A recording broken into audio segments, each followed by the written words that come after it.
नमस्ते दोस्तों, मनमोहक हिंदी कहानियाँ चैनल में आप सभी का स्वागत है।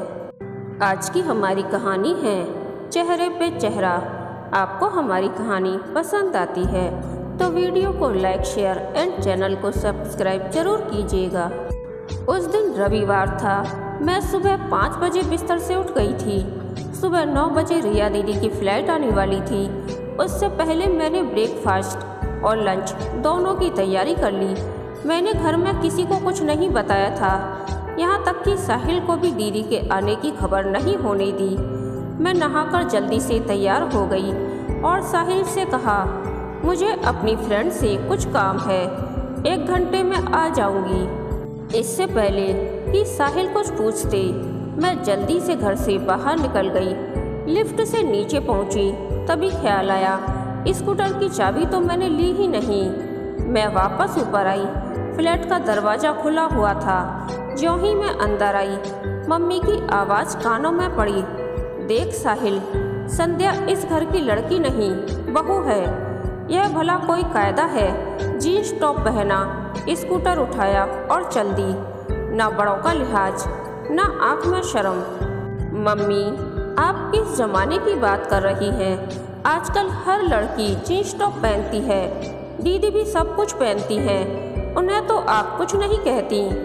दीदी दूसरे घर की हो गई है, वह कुछ भी करे मुझे क्या।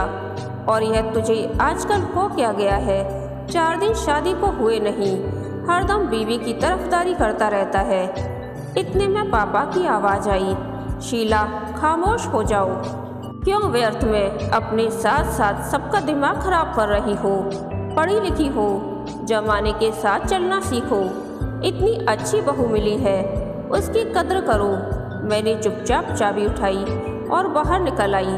पापा ने मेरा ढेरों खून बढ़ा दिया था। मैं एयरपोर्ट पहुंची। दीदी की फ्लाइट आधा घंटा लेट थी। मैं लॉबी में जा बैठी और आंखें बंद कर विचारों के सागर में डूबने उतरने लगी। साहिल से मेरी मित्रता बीटेक के अंतिम वर्ष में हुई थी। चंद दिनों में ही दोस्ती की सीमा लांघकर हम प्यार की ओर बढ़ गए। हम दोनों को बेंगलोर की 2 अलग कंपनियों में जॉब मिली थी।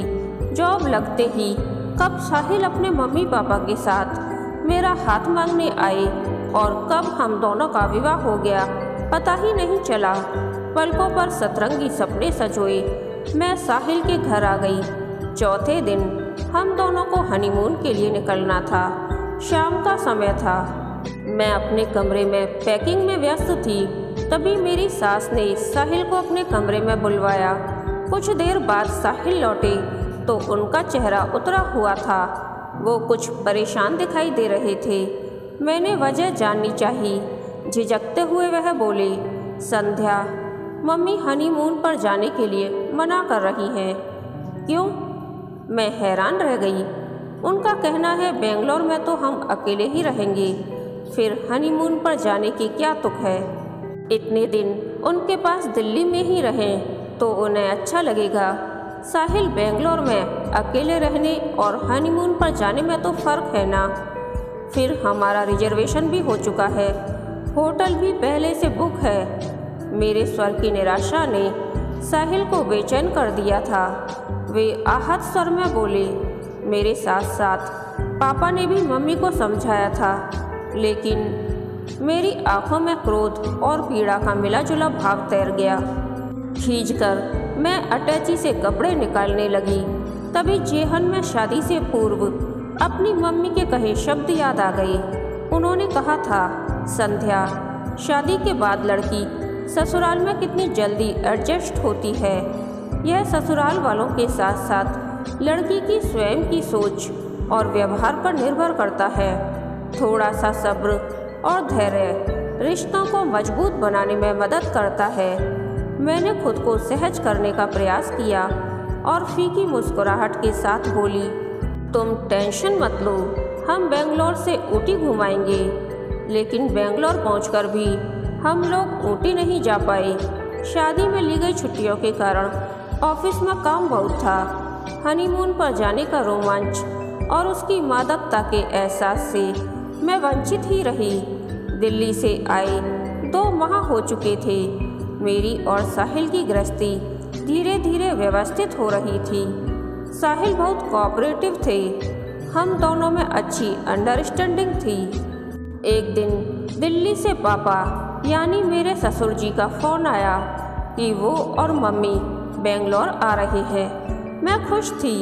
मुझे ख्याल आया क्यों ना चुपचाप अपनी ननद रिया दीदी को भी पूना से बेंगलोर आने का निमंत्रण दे दूं। उनके अचानक चले आने से साहिल और मम्मी पापा सरप्राइज्ड हो जाएंगे। मैंने दीदी को फ़ोन मिलाया। उन्होंने 10 दिन बाद आने का आश्वासन दिया। मम्मी पापा आ गए।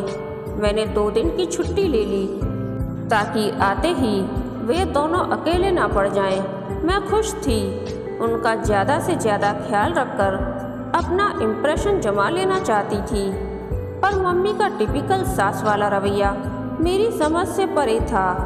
उनकी पैनी दृष्टि हरदम मेरा निरीक्षण करती रहती थी। जरा सा मौका हाथ आया नहीं कि उपदेश देना शुरू कर देती थी।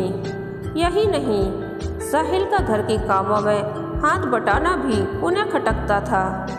एक सुबह ऑफिस जाने से पहले मैं सबके लिए नाश्ता बना रही थी। साहिल वॉशिंग मशीन से कपड़े निकालकर सुखा रहे थे।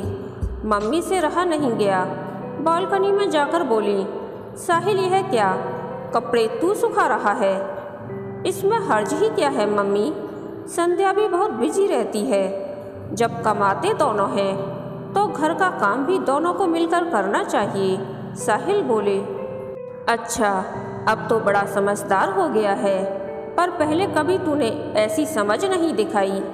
अपनी माँ का हाथ तो तूने कभी नहीं बटाया। ओह मम्मी, कैसी बातें करती हो। चलो इस बार दिल्ली आऊँगा तो सारा काम मैं करूँगा, तुम बस पलंग पर बैठकर हुक्म चलाना। माँ के गले में बाहें डालकर साहिल हंस दिए थे। मुझे बहुत बुरा लग रहा था। मम्मी के इस एटीट्यूड ने उनके आने की सारी खुशी काफूर कर दी थी। अब मुझे अफसोस हो रहा था क्यों मैंने रिया दीदी को इनवाइट कर लिया। अकेली मम्मी का यह हाल है तो जब बेटी भी साथ होगी तब क्या होगा। वो तो मम्मी को और भी मेरे खिलाफ भड़काएंगी। आखिर ननद जो ठहरी, लेकिन अब कुछ नहीं हो सकता था। तीर कमान से निकल चुका था। फ्लाइट आ चुकी थी। बाहर आने पर रिया दीदी ने मुझे गले लगा लिया। दीदी को देख घर में खुशी की लहर दौड़ गई। साहिल मुस्कुराते हुए बोले, संध्या ने मुझे भी कुछ नहीं बताया। तुम दोनों लड़कियों ने हमें अच्छा सरप्राइज दे डाला। पापा ने कहा, पापा ये प्लान आपकी बहू का था, इसी ने चुपके से मुझे इनवाइट किया था।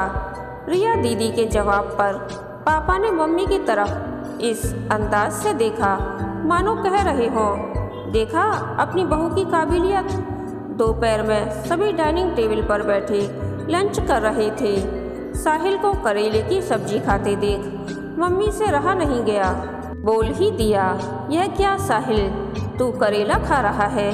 शादी से पहले तो छूता भी नहीं था। संध्या को करेला पसंद है शायद इसीलिए। मम्मी का व्यंग्यात्मक स्वर पापा को बुरा लगा। वो झट से बोले, साहिल बेटे, मुझे तुम दोनों का कोऑपरेशन और एडजस्टमेंट देखकर बहुत खुशी हो रही है।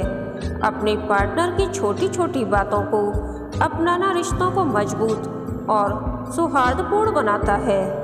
मम्मी बुरी तरह झेप गई थी। मैं मुस्कुरा दी। दीदी 1 सप्ताह के लिए बेंगलोर आई थी, इसीलिए मैंने और साहिल ने ऑफिस से छुट्टी ले ली ताकि सब आराम से घूम सकें। एक सुबह दीदी मेरे साथ किचन में पूरी बनवा रही थी। गप्पे मारते हुए उन्होंने अचानक बातों का रुख मम्मी की ओर मोड़ दिया।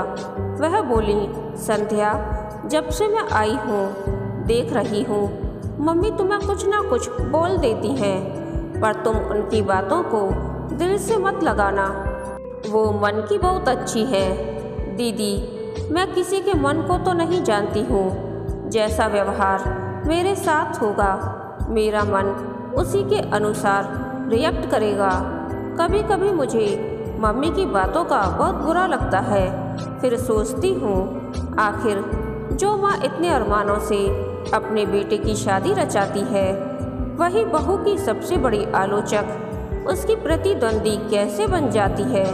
शायद इसकी वजह उसके पूर्वाग्रह या फिर उसके अवचेतन मन में दबी हुई असुरक्षा की भावना है। कहीं बेटा उससे दूर न हो जाए, इसी शंका के चलते वह चाहे अनचाहे नहीं चाहती कि बेटा बहू की ज़्यादा केयर करे। अभी मेरी बात पूरी भी नहीं हुई थी कि मम्मी की चीख सुनाई दी। हम बाहर भागे। बाथरूम से आते हुए मम्मी का पांव फिसल गया था। दरवाजे से टकराने के कारण माथे से खून बह रहा था। हम लोग बुरी तरह घबरा गए। पापा ने सहारा देकर उन्हें सोफे पर बिठाया। डिटॉल लाकर मैंने मम्मी का घाव साफ किया और पट्टी बांध दी। मैंने कहा, मम्मी घबराइए मत, मेरे साथ डॉक्टर के पास चलिए, मैं स्कूटर निकाल रही हूँ। साहिल आ जाए तो मैं उसके साथ चली जाऊंगी। मम्मी साहिल कार की सर्विसिंग के लिए गए हैं, पता नहीं कब तक आएंगे, आप मेरे साथ चलिए। डॉक्टर से पट्टी करवाकर मैं लौटी, तभी साहिल आ गए। अरे मम्मी को क्या हुआ? साहिल घबरा उठे। कुछ भी तो नहीं, मामूली सी चोट है, दरवाज़ा लग गया था। अपने प्रति बेटे की चिंता को देख मम्मी प्रसन्न हो गईं। मम्मी आप आराम कीजिए, घूमना कैंसिल। साहिल बोले, घूमना कैंसिल नहीं होगा, मैं बिल्कुल ठीक हूँ। रिया क्या रोज़ रोज़ बेंगलोर आएगी? रिया दीदी की अनिच्छा के बावजूद मम्मी घूमने गईं। शाम को सब लोग घूमकर लौटे। चाय पीकर मैं और साहिल अपने कमरे में आराम करने चले गए। साहिल तो सो गए, पर मैं बिस्तर पर लेटी थी। पापा, मम्मी और दीदी ड्राइंग रूम में आराम से बैठे बातें कर रहे थे। उनकी आवाज़ें मुझे साफ सुनाई दे रही थीं। दीदी बोली, मम्मी आपने देखा संध्या को? उसे आपकी कितनी फिक्र हो गई थी, फिर भी आप हमेशा संध्या में कमियां ढूंढने की कोशिश करती हैं, उन दोनों पर व्यंग कसती रहती हैं। आपका यही एटीट्यूड रहा तो आपके रिश्ते में तो खटास आ ही जाएगी। साहिल और संध्या के रिश्ते में भी तनाव पैदा हो जाएगा, तब क्या आपको अच्छा लगेगा? पापा ने गहरी सांस ली, बोले, छोड़ो रिया, तुम्हारी मम्मी की समझ में कुछ नहीं आएगा। दरअसल तुम्हारी मम्मी के चेहरे पे चेहरा है। अपनी बेटी के सामने उनका एक चेहरा है और बहू के सामने दूसरा। तुम्हारे हनीमून पर मलेशिया जाने से ये कितनी खुश थी, लेकिन बेटे बहू का हनीमून प्रोग्राम खुद कैंसिल करवा दिया। दामाद बेटी का ख्याल रखे तो खुश होती है, लेकिन बेटे का बहू की हेल्प करना इन्हें तनिक नहीं सुहाता। तब बेटा जोरू का गुलाम की पदवी पा जाता है। तुम्हारे घर जाती है तो किचन में तुम्हें घुसने नहीं देती, जबकि यहाँ किचन में जाना ही नहीं चाहती। पूछो इनसे, इतने दिन हो गए यहाँ आए हुए, कभी बेटे बहू को उनकी पसंद का बनाकर कुछ खिलाया? रिया दीदी कुछ रुककर बोली, मम्मी मुझे विश्वास नहीं हो रहा कि आप ऐसा कर सकती हैं। अब वह जमाना गया जब सास बहू के रिश्ते में कड़वाहट हुआ करती थी। जैसे जैसे लेडीज एजुकेटेड होती जा रही है, रिश्तों के नए आयाम बनते जा रहे हैं। आज की सास ने वह टिपिकल ललिता पवार वाला चौंगा उतार फेंका है और उसकी जगह ले ली है एक पढ़ी लिखी समझदार औरत ने, जो अपनी बहू के लिए भी उतनी ही स्नेहिल है जितनी अपनी बेटी के लिए। यही वजह है कि आजकल सास और बहू के बीच दोस्ताना रिश्ते हैं। मम्मी छोटी छोटी बातें जीवन में बहुत महत्व रखती है। इनसे रिश्तों में नज़दीकियाँ भी आती है और दूरियां भी पैदा हो जाती है। पापा बोले, तुम्हारा यही रवैया रहा, शीला तो ना तो संध्या दिल्ली आना चाहेगी और ना तुम्हें बेंगलोर बुलाना चाहेगी। हम आज की युवा पीढ़ी को दोष देते हैं कि वे संयुक्त परिवार में रहना ही नहीं चाहते, पर क्या इसकी एक वजह हम लोगों का दोषपूर्ण व्यवहार नहीं है? शीला, नारी के कितने रूप होते हैं। वह किसी की आज्ञाकारी बेटी है तो पतिव्रता पत्नी भी है, ममतामयी माँ है तो अनुशासन प्रिय सास भी है, जिसे एक पराये पौधे को अपनी बगिया में इस तरह रोपित करना होता है ताकि वह पौधा सिर्फ जमीन ही न पकड़ ले बल्कि भली भांति पल्लवित और पोषित भी हो। पर कुछ अपने पूर्वाग्रह और कुछ नासमझी के कारण महिलाएं इस भूमिका को निभाने में अक्सर चूक जाती हैं। मैं तुम दोनों की बात अच्छी तरह समझ रही हूँ। सच कहूँ तो आज सुबह से मुझे इस बात का एहसास हो रहा है कि मैं गलत कर रही हूँ। मम्मी की आवाज़ रुआसी हो आई थी। अगली सुबह एक नए आगाज के साथ आई। अपने प्रति मम्मी का स्नेहिल व्यवहार देखकर मैं सोच रही थी, स्वयं को बदलना कोई कठिन काम नहीं है। ज़रूरत है बस अपने नज़रिए और इच्छा शक्ति में बदलाव लाने की। रिया दीदी को बुलाना कितना सार्थक सिद्ध हुआ था, ये मुझे अब महसूस हो रहा था। उन्होंने अपनी समझदारी से यह साबित कर दिया था कि आज की पढ़ी लिखी ननद भाभी का रिश्ता जीवन में कितनी मिठास घोल सकता है। कहानी के अंत तक बने रहने के लिए धन्यवाद। यह कहानी आपको कैसी लगी प्लीज़ कमेंट करके बताइए।